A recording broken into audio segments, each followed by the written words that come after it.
میں مبلغ بنوں سنتوں کا، خوب چرچا کروں سنتوں کا، ہو کرم بہر خاک مدینہ۔ الحمدللہ رب العالمین، والصلاة والسلام علی سید الانبیاء والمرسلین، اما بعد فاعوذ باللہ من الشیطان الرجیم، بسم اللہ الرحمن الرحیم۔ الصلاة والسلام علیک یا رسول اللہ وعلى آلك وأصحابك يا حبيب الله،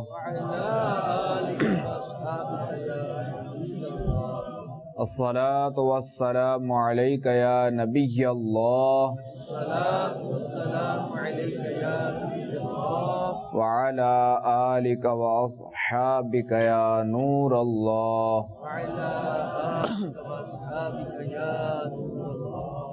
میٹھے میٹھے اسلامی بھائیو، آئیے بیان سے پہلے جو وہ نیتیں کر لیتے ہیں کہ فرمان مصطفیٰ صلی اللہ تعالی علیہ وآلہ وسلم، نیت المؤمن خیر من عملہ، مسلمان کی نیت اس کے عمل سے بہتر ہے۔ اور یہ مدنی پھول ہمیشہ یاد رہے کہ جس عمل میں جتنی نیتیں زیادہ ہوں گی اتنا ثواب بھی زیادہ ہوگا۔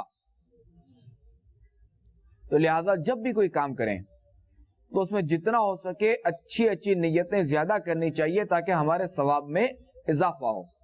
ہم کھانا کھائیں، پانی پیے، کوئی اور بھی چیز کھانے پینے کی اگر لیں، جیسے چائے پی، تو اگر ہم اچھی اچھی نیتیں کر لیں گے تو ہمیں جو ہے وہ اس کام کے کرنے کا ثواب ملے گا، وہ کام ہمارا جو ہے وہ ثواب پر مشتمل ہو جائے گا۔ اور اگر کوئی نیک کام ہو، از خود وہ نیک کام ہو، اب چونکہ جیسے چائے پینا ظاہر ہے کہ یہ نہ تو گناہ ہے نہ ثواب ہے، تو اس پہ اگر ہم اچھی اچھی نیت کر لیں گے، جیسے کھانا کھانا ہے، اگر ہم اچھی اچھی نیت کر لیں گے تو اب اس کھانے کا اور چائے کا ہمیں ثواب ملے گا، ورنہ نہ ثواب نہ گناہ، حلال چیز پر۔ تو ہم اچھی اچھی نیتیں کر لیں گے تو ہمیں اس کام کا ثواب ملے گا، اور جتنی نیتیں زیادہ ہوں گی اتنا ثواب بھی زیادہ ہوگا۔ اور مومن جو ہے وہ ویسے نیکیوں کا حریص ہوتا ہے، مومن کو نیکیوں کا حریص ہونا چاہیے۔ تو نیت کیجئے کہ نگاہ نیچی کیے خوب کان لگا کر توجہ کے ساتھ بیان سنوں گا، ٹیک لگا کر بیٹھنے کے بجائے علم دین کی تعظیم کی خاطر جہاں تک ہو سکا دو زانوں بیٹھوں گا، اور اگر تھک جائیں تو پھر جیسے سہولت ہو اس طرح بیٹھ کر بیان سنیں، کہ پھر جو ہے وہ خلاف عادت بیٹھنے سے جو ہے وہ بعض اوقات میں توجہ نہیں رہتی۔ صلو علی الحبیب، اذکر اللہ اور توبوا الی اللہ وغیرہ سن کر ثواب کمانے اور صدا لگانے والوں کی دل جوئی کے لیے بلند آواز سے جواب دوں گا۔ صلو علی الحبیب۔ حضرت ابو عبداللہ رحمت اللہ تعالی علیہ اپنی کتاب تحفہ میں لکھتے ہیں کہ بغداد میں ایک شخص فقیر، حاجت مند، بال بچوں والا، صابر و عابد رہتا تھا۔ ایک دن وہ رات تہجد کے لیے اٹھا تو اس کے بچے بھوک کی وجہ سے رو رہے تھے۔ جب وہ نماز سے فارغ ہوا تو اس نے بچوں اور بیوی کو بلایا اور کہا بیٹھو اور اللہ تبارک و تعالی کے حبیب علیہ الصلوۃ والسلام پر درود پڑھو، اور دیکھو کہ اللہ تبارک و تعالی کیسے درود پاک کی برکت سے ہمیں غنی کرتا ہے اپنے فضل و جود اور احسان سے۔ لہذا وہ سب بیٹھ گئے اور درود پاک پڑھنا شروع کر دیا۔ درود پاک پڑھتے پڑھتے بچے تو سو گئے، اور ادھر اللہ تبارک و تعالی نے اس مرد صالح پر بھی نیند طاری کر دی، یعنی اسے نیند آ گئی اس نیک شخص کو، اور جب اس کی آنکھ سو گئی تو اس کی قسمت جاگ اٹھی۔ اور وہ شاہ کونین صلی اللہ تعالی علیہ وآلہ وسلم کے دیدار کی دولت سے مشرف ہوا، اور آقا علیہ السلام نے تسلی دی اور فرمایا کہ جب اللہ تبارک و تعالی کے حکم سے صبح ہوگی تو اے میرے پیارے امتی، تجھے فلاں مجوسی کے گھر جانا ہوگا اور اسے میرا سلام کہنا، نیز یہ کہنا کہ تیرے حق میں جو دعا ہے وہ قبول ہو چکی ہے، اور تجھے اللہ تعالیٰ کے رسول فرماتے ہیں کہ اللہ تعالیٰ کے دیے میں سے مجھے بھی دے۔ یہ فرما کے رسول اللہ صلی اللہ تعالیٰ علیہ وآلہ وسلم تشریف لے گئے، اور یہ نیک شخص بیدار ہو گیا۔ لیکن اس نے سوچا کہ دل ہی دل میں یہ سوچ رہا تھا کہ جس نے حضور علیہ السلام کو خواب میں دیکھا تو اس نے حق دیکھا، کہ چونکہ حضور علیہ السلام کی شکل میں شیطان نہیں آ سکتا، اور یہ بھی ممکن نہیں ہے کہ حضور علیہ السلام ایک کافر کو سلام بھیجیں۔ وہ پھر سو گیا کہ نیک صالح شخص، تو پھر اسے سرکار علیہ السلام کی زیارت ہوئی، اور سرکار علیہ السلام نے یہی فرمایا۔ جب صبح ہوئی تو یہ شخص اس مجوسی کے گھر پوچھتا ہوا، معلومات کرتا ہوا اس کے گھر پہنچا،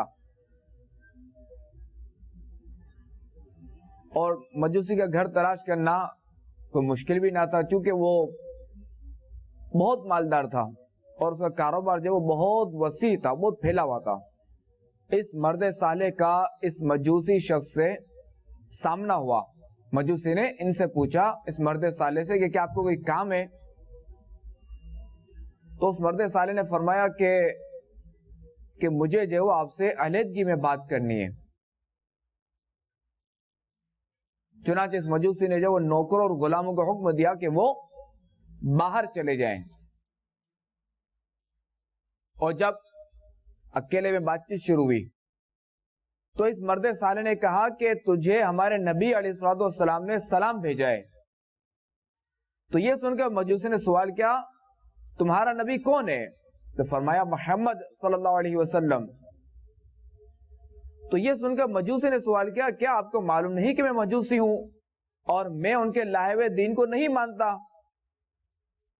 اس پر اس مرد صالح نے فرمایا، میں جانتا ہوں، لیکن میں نے 2 بار حضور علیہ السلام کو دیکھا ہے اور مجھے اسی بات کی تاکید فرمائی ہے۔ تو یہ سن کر مجوسی نے اسے کہا کہ کیا تم اللہ تعالی کی قسم کھا سکتے ہو کہ تمہیں جو ہے وہ تمہارے نبی علیہ السلام نے میرے پاس بھیجا ہے؟ تو اس مرد صالح نے خدا کی قسم کھا کے کہا کہ ہاں، مجھے جو ہمارے نبی علیہ السلام نے تمہارے پاس بھیجا ہے اور یہی فرمایا ہے۔ پھر مجوسی نے پوچھا کہ اور کیا کہا ہے؟ تو اس نیک مرد نے کہا، نیز حضور علیہ السلام نے یہ بھی فرمایا ہے کہ اللہ تبارک و تعالی کے دیے ہوئے میں سے مجھے کچھ دے، اور یہ کہ تیرے حق میں دعا قبول ہے۔ تو اس مجوسی نے پوچھا، تجھے معلوم ہے کہ وہ دعا کون سی ہے؟ تو اس پر اس مرد صالح نے جواب دیا کہ یہ مجھے علم نہیں۔ پھر مجوسی نے کہا کہ میرے ساتھ اندر آؤ، میں تمہیں بتاؤں کہ وہ دعا کون سی ہے۔ جب یہ مرد صالح کہتے ہیں کہ جب میں اندر گیا اور ہم بیٹھے تو مجوسی نے کہا کہ آپ اپنا ہاتھ بڑھائیں تاکہ میں آپ کے ہاتھ پر اسلام قبول کروں،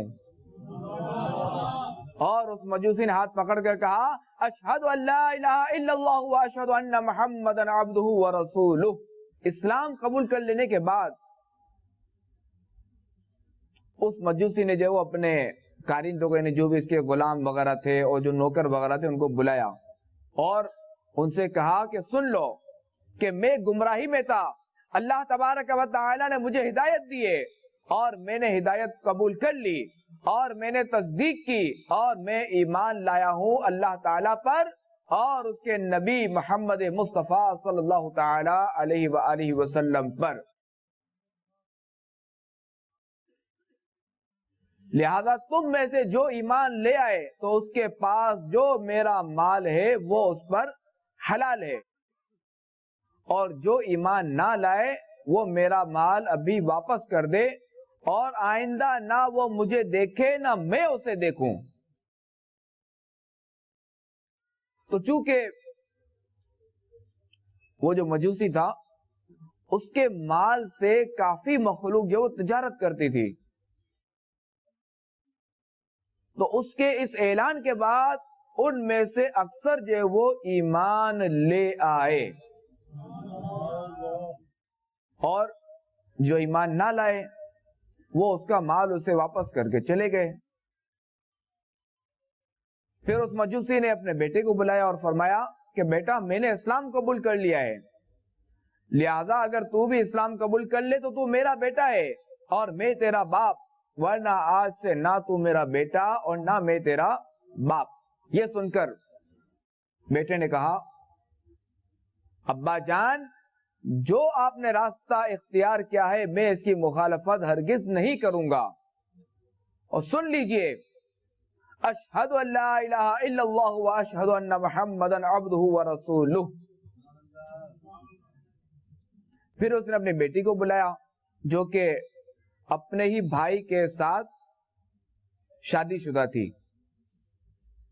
اور چونکہ یہ مجوسیوں کے مذہب کے مطابق تھا، تو اس باپ نے اپنی بیٹی سے بھی وہی کچھ کہا جو اس نے اپنے بیٹے سے کہا تھا۔ یہ سن کے بیٹی نے کہا مجھے قسم ہے خدا کی میرا شادی کے دن سے آج تک اپنے بھائی کے ساتھ ملاپ نہیں ہوا، بلکہ مجھے سخت نفرت رہی ہے۔ اور یہ کہہ کر اس نے بھی کلمہ طیبہ پڑھا اشہد ان لا الہ الا اللہ و اشہد ان محمدا عبدہ و رسولہ۔ یہ سن کر باپ جو ہے وہ بہت خوش ہوا۔ پھر اس نے مرد صالح سے کہا، اس مجوسی نے، سابقہ جو مجوسی، کہ کیا آپ چاہتے ہیں کہ میں آپ کو وہ دعا بتاؤں جس کی قبولیت کی خوشخبری آپ لائے ہیں؟ اور وہ کیا چیز ہے کہ جس نے رسول اکرم صلی اللہ تعالی علیہ وآلہ وسلم کو مجھ سے راضی کیا ہے؟ تو اس مرد صالح نے فرمایا ہاں ضرور بتائیں۔ تو اس نے کہا کہ جب میں نے اپنی بیٹی کی شادی اپنے بیٹے سے کی تھی تو میں نے ایک عام دعوت کی تھی، سب لوگوں کو کھانا کھلاتا رہا، حتیٰ کہ کیا شہری کیا دیہاتی سب کھا گئے۔ جب سب کھا کر فارغ ہو کر چلے گئے تو چونکہ میں تھک کر چور ہو چکا تھا، میں نے اپنے مکان کی چھت پر بستر لگوایا تاکہ آرام کروں، اور میرے پڑوس میں ایک سید زادی جو کہ سیدنا امام حسن رضی اللہ تعالیٰ عنہ کی اولاد میں سے، اور اس کی چھوٹی چھوٹی بچیاں رہتی تھیں۔ جب میں اوپر لیٹا تو میں نے ایک صاحبزادی کو سنا، وہ اپنی والدہ سے کہہ رہی تھی امی جان آپ نے دیکھا کہ ہمارے پڑوسی مجوسی نے کیا کیا ہے؟ اس نے ہمارا دل دکھایا ہے، سب کو کھلایا مگر ہمیں اس نے پوچھا تک نہیں۔ اللہ تعالیٰ اسے ہماری طرف سے اچھی جزا نہ دے۔ جب میں نے اس شہزادی کی یہ بات سنی تو میرا دل پھٹ گیا اور مجھے سخت خوف ہوئی کہ میں نے ایسا کیوں کیا۔ میں جلدی سے نیچے اترا اور پوچھا کہ یہ کتنی شہزادیاں ہیں؟ تو مجھے بتایا گیا کہ 3 شہزادیاں ہیں اور ان کی ایک والدہ ہیں۔ تو میں نے جب وہ کھانا چنا اور 4 بہترین جوڑے کپڑوں کے لیے اور کچھ رقم وغیرہ رکھ کر نوکرانی کے ہاتھ ان کے گھر بھیجا، اور خود میں دوبارہ مکان کی چھت پر چڑھ کر بیٹھ گیا۔ جب وہ چیزیں جو میں نے حاضر کی تھی ان کے ہاں پہنچی تو وہ بہت خوش ہوئی، اور شہزادیوں نے کہا امی جان ہم کیسے یہ کھانا کھا لے، حالانکہ بھیجنے والا مجوسی ہے۔ یہ سن کر ان شہزادیوں کی والدہ نے فرمایا بیٹی یہ اللہ تعالیٰ کا رزق ہے، اس نے بھیجا ہے۔ تو شہزادیوں نے کہا ہمارا مطلب یہ نہیں ہے، بلکہ ہمارا مطلب یہ ہے کہ ہم اس کھانے کو کیسے کھا لیں جو کہ بھیجنے والا مجوسی ہی رہے۔ تو پہلے جب وہ اس کے لیے اپنے نانا جان کی شفاعت سے اس کے مسلمان ہونے اور اس کے جنتی ہونے کی اللہ تعالیٰ سے دعا کریں۔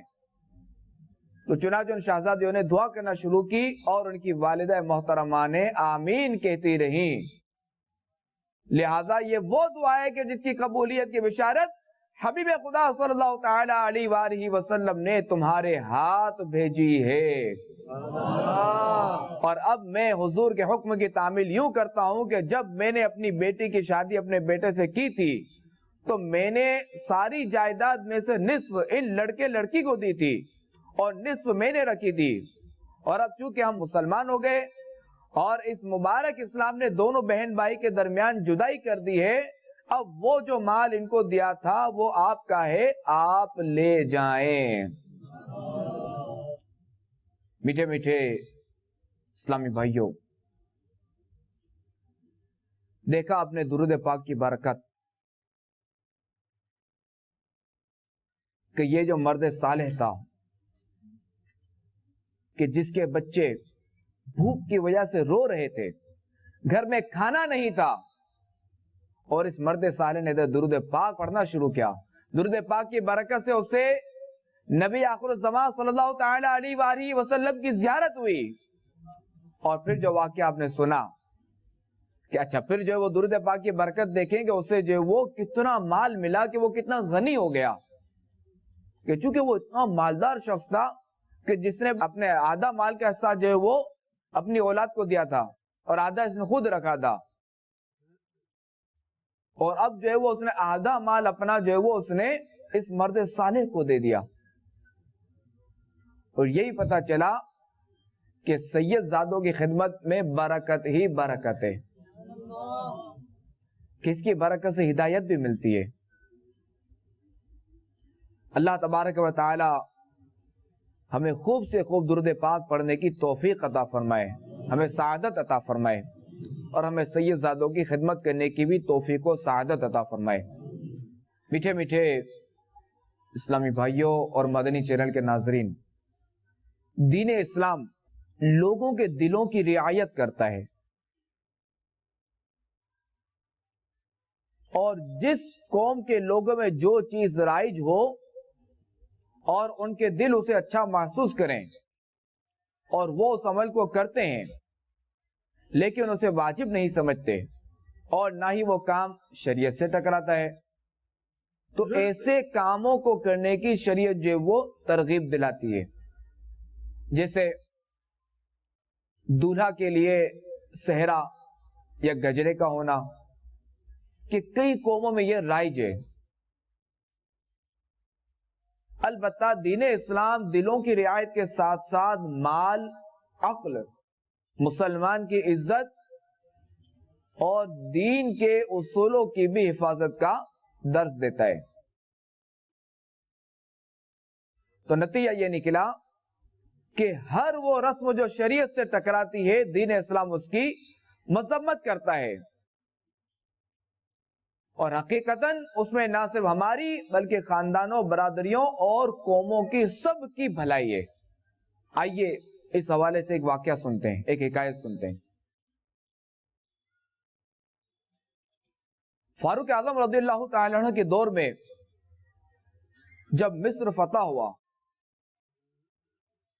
تو ایک روز اہل مصر نے حضرت سیدنا عمرو بن عاص رضی اللہ تعالی عنہ سے عرض کی، اے ہمارے امیر، ہمارے دریائے نیل کی ایک رسم ہے کہ جب تک اس رسم کو ادا نہ کیا جائے دریا جو وہ جاری نہیں رہتا، یعنی اگر ہم وہ رسم ادا کرتے ہیں تو دریا نیل جاری رہتا ہے، اگر ہم وہ رسم ادا نہیں کرتے تو دریا نیل رک جاتا ہے۔ تو حضرت عمرو بن عاص رضی اللہ تعالیٰ عنہ نے پوچھا کہ وہ رسم کیا ہے؟ تو انہوں نے کہا کہ ہم جو وہ ایک کنواری لڑکی کو اس کے والدین سے لے کر اسے عمدہ یعنی قیمتی لباس اور اچھے زیورات سے سجا کر دریا نیل میں ڈال دیتے ہیں۔ تو یہ سن کر حضرت سیدنا عمرو بن عاص رضی اللہ تعالی عنہ نے فرمایا کہ اسلام میں ہرگز ایسا نہیں ہو سکتا، اور اسلام پرانی واہیات یعنی بےہودہ رسموں کو مٹاتا ہے، بس وہ رسم جو ہے وہ روک دی گئی، اور ادھر جب دریا کی جو روانی یہ بھی کم ہو گئی، یعنی دریا کا بہاؤ کم ہو گیا، یہاں تک کہ لوگوں نے وہاں سے چلے جانے کا ارادہ کیا. یہ دیکھ کر، یہ حالات دیکھ کر حضرت سیدنا عمرو بن عاص رضی اللہ تعالیٰ عنہ نے امیر المؤمنین حضرت سیدنا عمر بن خطاب رضی اللہ تعالیٰ عنہ کی خدمت میں یہ سارا واقعہ لکھ کر بھیج دیا. تو حضرت عمر رضی اللہ تعالیٰ عنہ نے جواباً تحریر فرمایا کہ اے عمرو بن عاص، آپ نے بالکل ٹھیک کیا کہ بے شک اسلام ایسی رسموں کو مٹاتا ہے. میرے اس خط میں ایک کاغذ کا ٹکڑا ہے، ایک رکا ہے، اسے دریائے نیل میں ڈال دینا. یہ فاروق اعظم نے فرمایا. جو جواباً مکتوب بھیجا اس میں ایک تو یہ فرمایا کہ عمرو بن عاص کہ آپ نے جو یہ رسم روکی، آپ نے درست کیا کہ اسلام ایسی چیزوں کو مٹانے کا حکم دیتا ہے. اور میرا جو یہ مکتوب ہے اس میں ایک رکا ہے، کاغذ کا ٹکڑا ہے، یہ ایک رکا ہے کیونکہ اس کو کاغذ تو تھا نہیں، ایک رکا ہے، تو وہ جو ہے تم دریائے نیل میں ڈال دینا. حضرت سیدنا عمرو بن عاص رضی اللہ تعالیٰ عنہ کے پاس جب امیر المؤمنین رضی اللہ تعالیٰ عنہ کا یہ خط پہنچا اور انہوں نے وہ رکا اس خط میں سے نکالا تو اس میں لکھا تھا کہ دریائے نیل اگر تو خود جاری ہے تو نہ جاری ہو، اور تجھے اگر اللہ پاک نے جاری فرمایا ہے تو میں اللہ تعالیٰ سے عرض کرتا ہوں کہ وہ تجھے جاری فرما دے. چنانچہ حضرت سیدنا عمرو بن عاص رضی اللہ تعالیٰ عنہ نے یہ رکا دریائے نیل میں ڈال دیا. جب آپ رضی اللہ تعالیٰ عنہ نے یہ رکا ڈالا تو ایک رات میں پانی 16 گز تک چڑھ گیا اور مصر سے یہ رسم بالکل ختم ہو گئی. چاہے تو اشاروں سے اپنے کایا ہی پلٹ دے دنیا کی، یہ شان ہے خدمت گاروں کی، سردار کا عالم کیا ہوگا.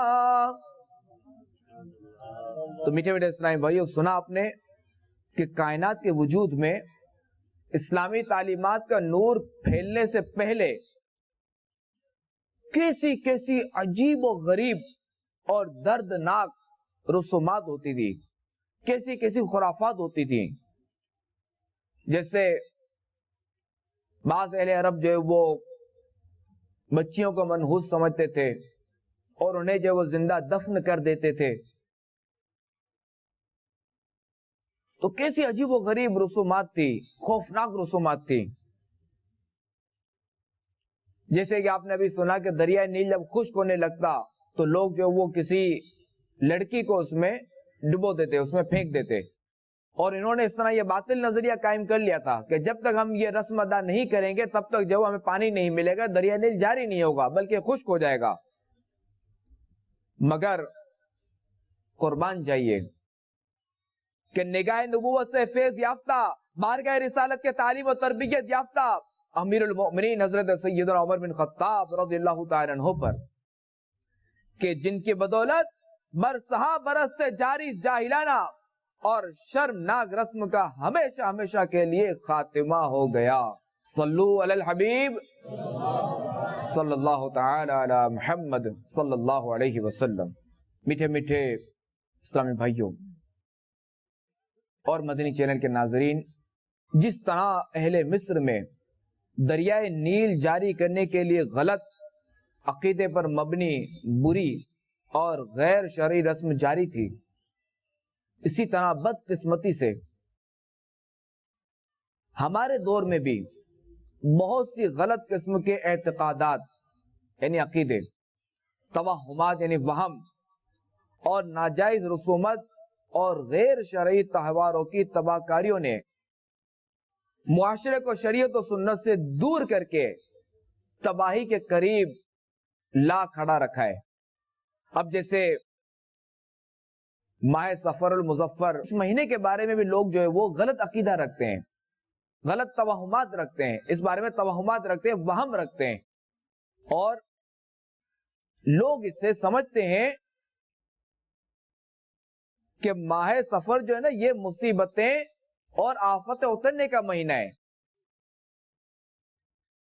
اور خصوصاً اس کی جو 13 تاریخیں شروع کی، جنہیں 13 تیزی بھی کہا جاتا ہے، یہ تو بہت منحوس تصور کی جاتی ہیں بعض لوگوں کے نزدیک. اور یہ جو وہمی لوگ ہیں ان کا یہ ذہن بنا ہوتا ہے کہ سفر المظفر میں کوئی بھی نیا کام شروع نہیں کرنا چاہیے کہ نقصان کا خطرہ ہے. سفر المظفر میں سفر بھی نہیں کرنا چاہیے کہ ایکسیڈنٹ کا خطرہ ہے. سفر المظفر میں شادیاں بھی نہیں کرنی چاہیے، بچیوں کو رخصت بھی نہیں کرنا چاہیے کہ اس سے گھر برباد ہونے کا امکان ہے. اور ایسے لوگ سفر المظفر میں بڑا جو کاروباری لین دین ہوتا ہے نا وہ بھی نہیں کرتے، اور اسی طرح گھر سے باہر آمد و رفت کرنے میں بھی یہ ایسے لوگ کمی کر دیتے ہیں، اس گمان کے ساتھ کہ اس مہینے میں جو ہے وہ آفتیں نازل ہوتی ہیں، مصیبتیں نازل ہوتی ہیں، اور اپنے گھر کے ایک ایک برتن اور سامان کو خوب جھاڑتے ہیں. اسی طرح اگر کسی کے گھر میں اس مہینے میں میت ہو جائے تو اسے جو وہ منحوس سمجھتے ہیں، اور اگر اس مہینے میں اپنے بچے یا بچی کی منگنی ہو جائے، نسبت طے ہو جائے، تو اسے یہ ختم کر دیتے ہیں کہ چونکہ یہ سفر کا مہینہ ہے، یہ منحوس مہینہ ہے معاذ اللہ. تو میرے میٹھے میٹھے اسلامی بھائیوں اور مدنی چینل کے ناظرین، دور جاہلیت میں بھی یعنی اسلام کی تشریف آوری سے پہلے بھی جو ہے وہ ماہ سفر کے بارے میں لوگ اسی طرح کے وہمی خیالات رکھتے تھے کہ اس مہینے میں جو وہ مصیبتیں نازل ہوتی ہیں، آفتیں اترتی ہیں، بلائیں اترتی ہیں، بیماریاں اترتی ہیں وغیرہ وغیرہ. چنانچہ سید اعلی حضرت امام احمد رضا خان علیہ رحمت الرحمان سے سوال ہوا، کیا محرم و سفر میں نکاح کرنا منع ہے؟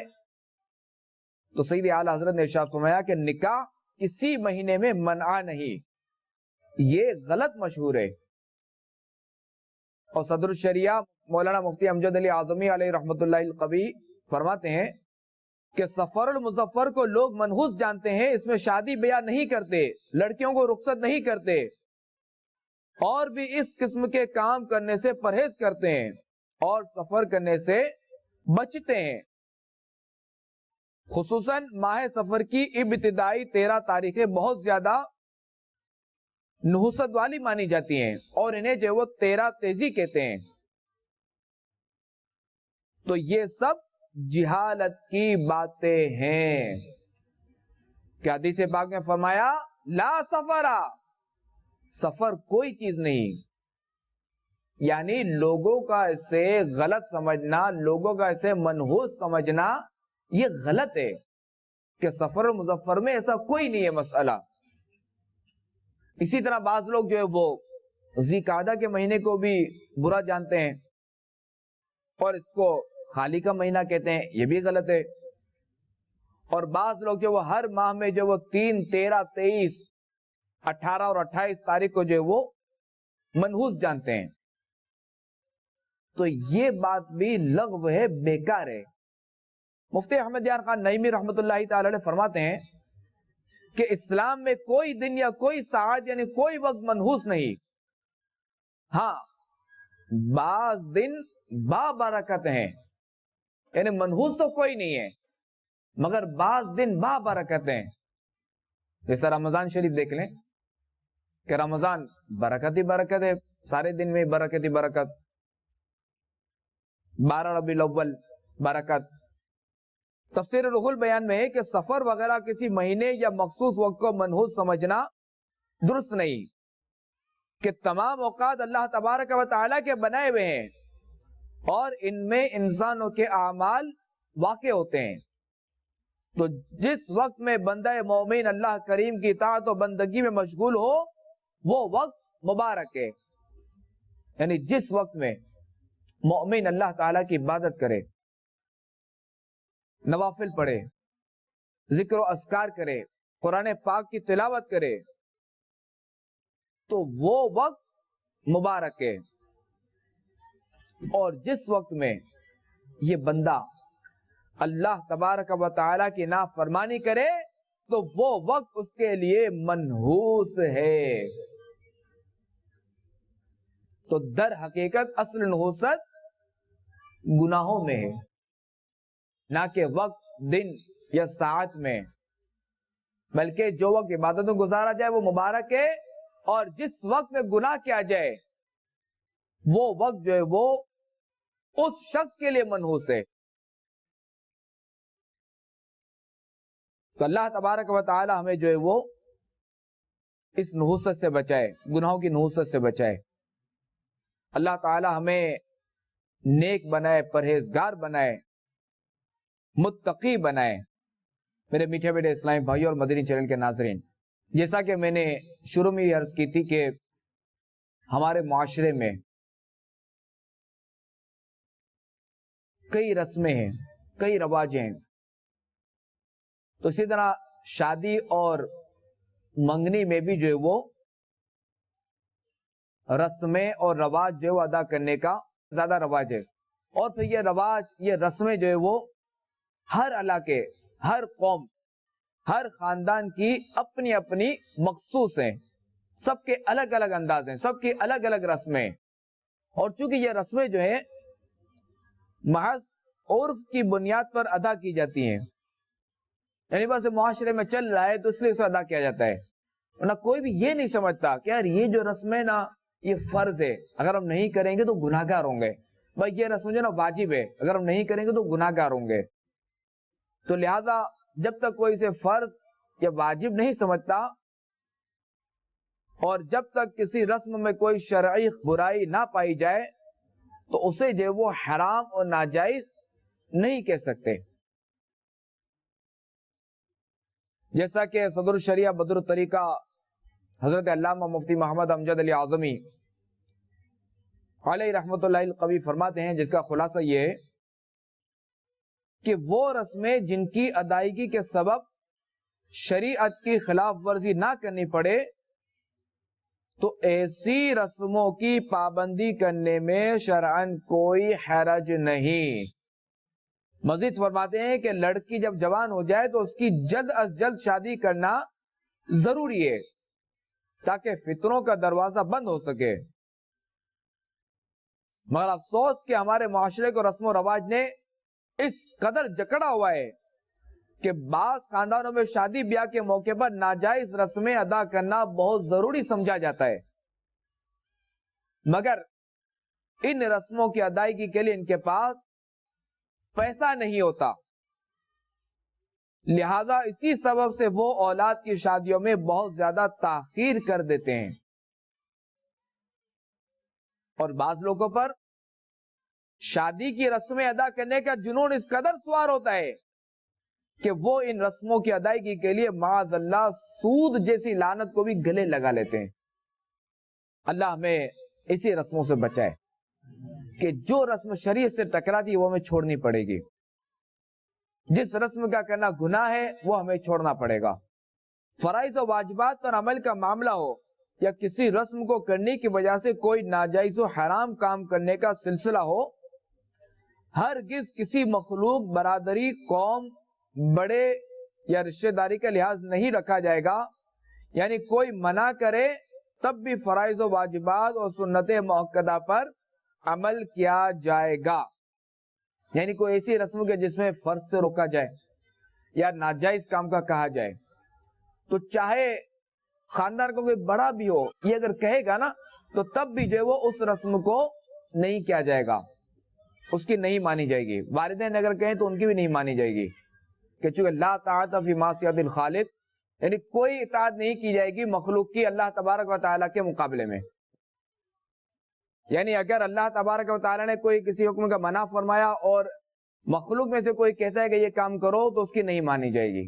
لا طاعت فی معصیت الخالق. کہ یہ بھی یاد رہے کہ اس طرح کے معاملے میں حد سے بڑھنے کی بھی شرعاً اجازت نہیں، کہ کہیں ایسا نہ ہو کہ ہم ناجائز غصہ کر کے خود گناہگار اور عذاب نار کے حقدار ہوں. مقولہ ہے نجاست کو نجاست سے نہیں بلکہ پانی سے پاک کیا جاتا ہے. اچھا، اگر کوئی ایسی رسم ہے کہ جو شریعت کے خلاف نہ ہو اور لوگ اسے اہتمام سے کرتے ہیں تو اس کے کرنے میں لوگوں کے دلوں کی رعایت کرے، یعنی لوگوں کی رعایت کرے، اگرچہ کہ اس کے کرنے میں کوئی مستحب چھوٹ جائے کہ اس طرح کی رسمیں چھوڑنے سے دل تنگ ہوتے ہیں، نفرتیں پھیلتی ہیں، فتنہ پیدا ہوتا ہے، اور اس جائز رسم کو نہ کر کے لوگوں سے ہٹ کر چلنا شریعت کو پسند نہیں۔ تو لہذا مسلمانوں کے دلوں کی خوشی کا لحاظ رکھتے ہوئے ایسے جائز رسم و رواج کو پورا کیا جائے گا۔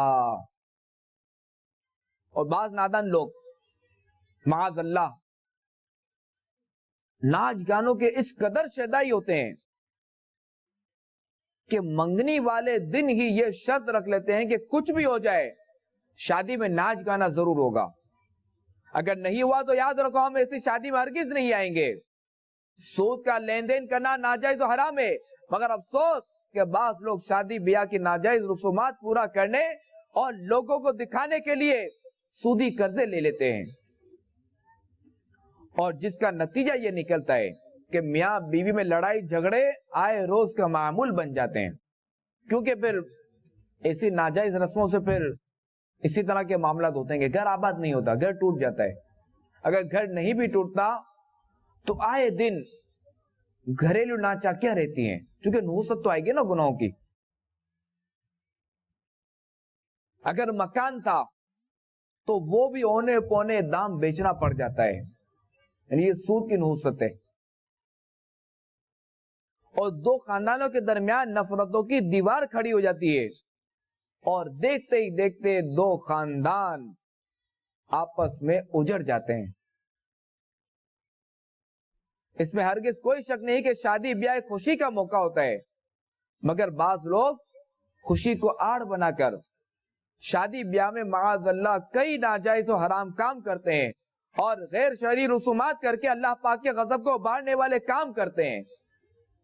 تو یاد رکھیے کہ خوشی کے موقع پر اللہ تعالیٰ کی نافرمانی کرنا ہرگز عقل مندوں کا طریقہ نہیں ہے، بلکہ خوشی کے موقع پر جو ہے وہ اللہ تبارک و تعالیٰ کا شکر ادا کرنا چاہیے کہ اس نے ہمیں یہ خوشی کا موقع عطا فرمایا، اور جب شکر ادا کریں گے تو نعمت میں اور اضافہ ہوگا۔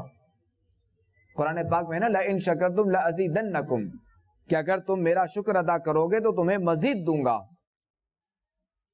اور علماء فرماتے ہیں کہ اگر کسی کو کوئی نعمت ملے اور وہ چاہتا ہے کہ اس نعمت کی حفاظت ہو، وہ نعمت اس کے بعد سیف رہے، اس نعمت کی سیفٹی ہو، تو اسے چاہیے کہ وہ اس نعمت کے شکرانے میں، وہ اس نعمت کے بدلے میں اللہ تبارک و تعالیٰ کا شکر ادا کرے، کہ جب وہ اللہ تبارک و تعالیٰ کا شکر ادا کرے گا تو وہ نعمت اس کے لیے سیف ہو جائے گی، محفوظ ہو جائے گی، وہ اس سے جائے گی نہیں۔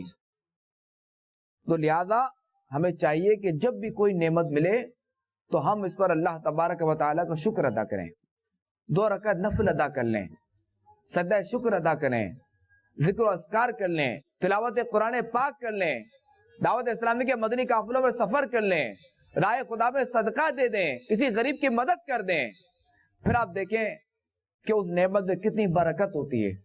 اللہ تبارک و تعالی ہمیں ناجائز رسم و رواج سے بچائے۔ میٹھے میٹھے اسلامی بھائیوں، آئیے ایک مدنی بہار سنتے ہیں۔ کراچی پاکستان کے مقیم ایک اسلامی بھائی کے علاقے کی مسجد کے باہر چوک درس ہوتا تھا۔ حسب معمول چوک درس کے لیے اسلامی بھائی تشریف لائے تو آس پاس موجود لوگوں کو درس میں شرکت کرنے کی دعوت پیش کی۔ ایک اسلامی بھائی نے آگے بڑھ کر قریب ہی رکشہ اسٹینڈ پر موجود چوکیدار راجو بھائی کو بھی درس میں شرکت کی دعوت پیش کی۔ اب راجو بھائی جو ہے یہ دعوت قبول کرتے ہوئے درس میں شریک ہو گئے۔ درس کے بعد مبلغ دعوت اسلامی نے رقت انگیز دعا سے قبل درس سننے والوں کو پچھلے گناہوں سے توبہ کروائی اور دوران دعا حاضرین کی مغفرت کے لیے دعا بھی مانگی۔ دعا کے اختتام پر درس سننے والوں نے بآواز بلند درود پاک پڑھا اور ادھر جب راجو بھائی نے بھی درود پاک پڑھتے ہوئے انگوٹھے چوم کر آنکھوں سے لگائے اور بلند آواز سے کلمہ طیبہ لا الہ الا اللہ محمد الرسول اللہ پڑھا اور بے اختیار زمین پر گر پڑے. ایک اسلامی بھائی نے آگے بڑھ کر دیکھا اور انہیں اٹھایا تو اس وقت وہ اپنے خالق حقیقی سے جا ملے تھے. ہے تمنا عطار یا رب ان کے جلووں میں یوں موت آئے. جھوم کر جب گرے میرا لاشا تھام لیں بڑھ کے شاہ مدینہ. تو میرے میٹھے میٹھے اسلامی بھائیوں، دیکھا آپ نے درس میں شرکت کی برکت کہ اس شخص کا موت کا وقت قریب آ چکا تھا اور اسے جو کیسی اچھی موت نصیب ہوئی کہ مرتے وقت اسے کلمہ طیبہ نصیب ہوا. مرتے وقت جو اس نے درود پاک پڑھا اور مرنے سے پہلے ہی جو اس نے توبہ کی تھی. اللہ تعالیٰ ان کی مغفرت فرمائے. اللہ تعالیٰ ہم سب کی بے حساب مغفرت فرمائے. تو میٹھے میٹھے اسلامی بھائیو، یاد رہے کہ اچھے ماحول کی برکتیں ہوتی ہیں. صحبت اگر اچھی ہوگی، اگر ہم اچھی صحبت اپنائیں گے تو اس کے ہمیں فوائد حاصل ہوں گے. اگر ہم بری صحبت اپنائیں گے تو اس کے نقصانات ہوں گے. اب کوئی شخص یہ نہیں کہہ سکتا کہ میں جو وہ برے کی صحبت میں رہ کر میں اچھا بن کے رہوں. ایسا ممکن نہیں کہ الصحبت مؤثرہ، کہ صحبت جو ہے وہ اثر رکھتی ہے. اب چاہے صحبت اچھی ہو یا صحبت بری ہو، یہ اپنا اثر ضرور دکھاتی ہے. اگر گلاب کے پھول میں تل اگر رہ جائے تو تل جو ہے نا وہ گلابی ہو جاتا ہے. کس کی؟ گلاب کے پھول کی صحبت کی وجہ سے تل جو ہے وہ گلابی ہو جاتا ہے. وہ لاکھ کوشش کرے، وہ لاکھ چاہے کہ میں سفید رہوں، میرا رنگ تبدیل نہ ہو، مگر چونکہ صحبت جو اپنا اثر دکھاتی ہے تو لہذا پتا چلا کہ صحبت اچھی ہو یا بری اپنا اثر ضرور دکھاتی ہے. تو لہذا میں آپ سب سے عرض کروں گا کہ اپنی صحبت کو دیکھیں، اچھی صحبت رکھیں، اچھی صحبتیں اپنائیں، بری صحبتوں سے بچیں. یہ شیطان کا وار ہے کہ یار میں ان کے ساتھ رہوں گا، ٹھیک ہے یہ برائی کرتے ہیں میں بچ جاؤں گا، میرے لیے کوئی مسئلہ نہیں. یہ شیطان کا بہت بڑا وار ہے اور یہ کئیوں کو اس طرح کے وار کر کے لے ڈوبا. الحمدللہ عز و جل دعوت اسلامی کا مدری ماحول آپ کے سامنے ہے. دعوت اسلامی کے مدری ماحول میں اچھی صحبت نصیب ہوتی ہے، اچھی صحبت میسر ہوتی ہے. تو آپ جو وہ یہاں رہتے ہوئے آپ جو وہ دعوت اسلامی میں اپنا وقت گزاریں، دعوت اسلامی کو اپنا وقت دیں اور اس کے ساتھ جو بالکل منسلک ہو جائیں اور اپنے شب و روز جو ہے وہ قرآن و سنت کے مطابق گزاریں. پھر آپ دیکھیں کہ آپ کی زندگی میں کیسا آپ کو مزہ آئے گا، کہ کیسی آپ کو لذت محسوس ہوگی. کیونکہ عبادت عبادت ہے. بندہ اگر اللہ تعالیٰ کی عبادت کرے اخلاص کے ساتھ، سکون کے ساتھ، تو اس کی برکت ہی الگ ہے. مگر یہ عرض کر دوں کہ عبادت کی لذت اسے ملے گی کہ جس کے پیٹ میں حرام کا لقمہ نہ ہو، جس کے پیٹ میں کسی سے چھینا ہوا مال نہ ہو، جس کے پیٹ میں کوئی ایسی چیز نہ ہو. کیونکہ اندر جو جائے گا تو اس کا اثر آتا ہے. اب معاذ اللہ کوئی شراب پیے اور کہے کہ مجھے جو ہے وہ عبادت میں لذت آئے تو یہ اس کی بھول ہے کہ شراب کی بہت بڑی نحوست ہے. تو لہذا آپ جو وہ دعوت اسلامی کے مدنی ماحول سے عملاً وابستہ ہو جائیں. اللہ تبارک و تعالیٰ سے دعا ہے کہ اللہ تعالیٰ ہمیں نیک بنائے، پرہیزگار بنائے. ہمارے معاشرے میں جو بھی غلط رسم و رواج ہیں اللہ کرے کہ ان رسم و رواج کا، ان غلط رسم و رواج کا ہمارے اندر سے خاتمہ ہو. آمین بجاہ النبی الامین صلی اللہ تعالی علیہ وآلہ وسلم. میں مبلغ بنوں سنتوں کا، خوب چرچا کروں سنتوں کا، ہو کرم بہر خاک مدینہ.